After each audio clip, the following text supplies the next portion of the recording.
Hello guys, আসসালামু আলাইকুম। আজকে একটা নতুন ভিডিও নিয়ে আসছি পেঁপের ভর্তা।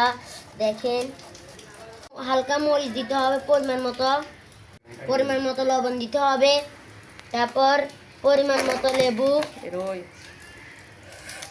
তেঁতুলের পরিমাণ মতো লেবু তেঁতুল দিতে হবে।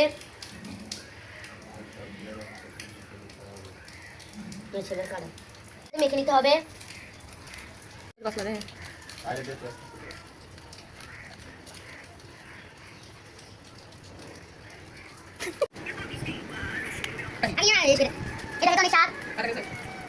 হ্যালো গাইস, আসসালামু আলাইকুম। আজকে একটা নতুন ভিডিও নিয়ে আসছি পেঁপের ভর্তা।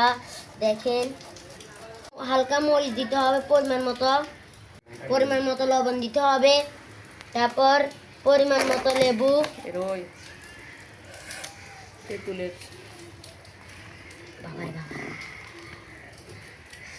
পরিমাণ মতো লেবু তেঁতুল দিতে হবে।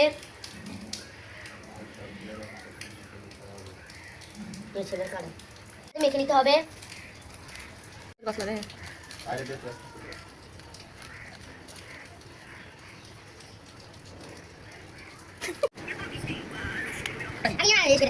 এটা